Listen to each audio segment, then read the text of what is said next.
আসসালামু আলাইকুম। ফার্মস ভিডিওর পক্ষ থেকে আপনাকে স্বাগতম। এখন আমি আপনাদের সাথে ভিডিওতে যে বিষয় নিয়ে আলোচনা করব সে বিষয়টি হলো আমন ধান ক্ষেতের পাতা ছাঁটাই করা বা পাতা কাটার নিয়ম, কেন পাতা কাটবেন এবং কাটলে কি কি উপকার হবে এই বিষয় নিয়েই এই ভিডিওতে আলোচনা করা হবে। আমার এই ভিডিওটি যদি আপনাদের একটুও ভালো লেগে থাকে তাহলে প্লিজ লাইক, শেয়ার, কমেন্ট এবং সাবস্ক্রাইব করবেন। আপনাদের কোনো বিষয়ে যদি আমাদের প্রশ্ন থাকে তাহলে কমেন্ট করবেন, পরবর্তী ভিডিওতে সেই বিষয় উত্তর দিয়ে দিব। ভিডিওতে যে ক্ষেতটি দেখতে পাচ্ছেন এই ক্ষেতটি হলো আমন ধানের একটি ক্ষেত। এই আমন ধানের ক্ষেতটিতে দেখেন কিভাবে পাতা কাটিং করা হয়েছে।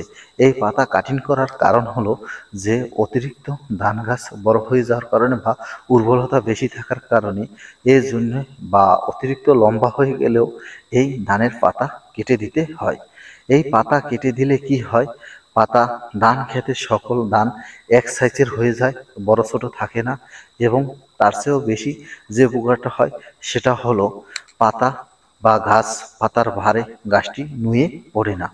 এবং অনেক সময় দেখা যাচ্ছে আমন ধানের অতিরিক্ত সার বা অতিরিক্ত ইরিধানের কারণে সার পেয়ে অতিরিক্ত যদি বেড়ে যায় তখন ফলন খুব কম হয় পাতার কারণে, কেননা ওই সময় পোকের বাসা বাঁধে এবং পোকের কারণে পরাগায়ন হতে পারে না বা অতিরিক্ত গাদাগাদির কারণে এই সময়ের কারণের জন্য ফসলটা কম আসে। এজন্যই সবচেয়ে ভালো পদ্ধতি হলো গাছের পাতা কেটে দেওয়া। এবং এই পাতা কেটে দেওয়ার সময় রয়েছে, আপনি যদি সময় মতন না কেটে পারেন তাহলে আপনার পাতা কেটে ক্ষেতের কোনো উপকার হবে না, অন্যথায় আপনার ক্ষতি হবে। এবং পাতা কাটবেন কখন সেটা আপনার আগে বুঝতে হবে।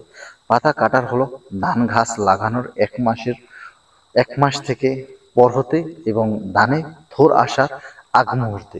ধানে যদি থোর দেখা যায় এরকম সময় যদি আপনি ধান গাছের পাতা কেটে দেন তাহলে কোনো উপকার আসবে না। এবং অনেক সময় দেখা যাচ্ছে যে আউগারি গাছ লাগানো হয় বা আগাম লাগানো হয়।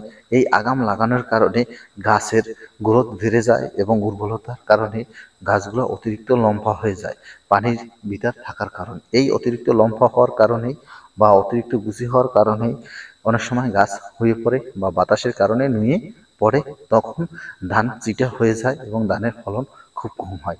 এই সমস্যাটি সমাধান করার জন্য ধান গাছের আগা কাঁচি বা মেশিন দিয়ে কেটে দেওয়া হয়। অতিরিক্ত লম্বা হয়ে গেলে ধান গাছ শুয়ে পড়ে, মূলত এই কারণেই দেওয়া হয়। আমার ভিডিওটি ভালো লাগলে প্লিজ লাইক, শেয়ার, কমেন্ট এবং সাবস্ক্রাইব।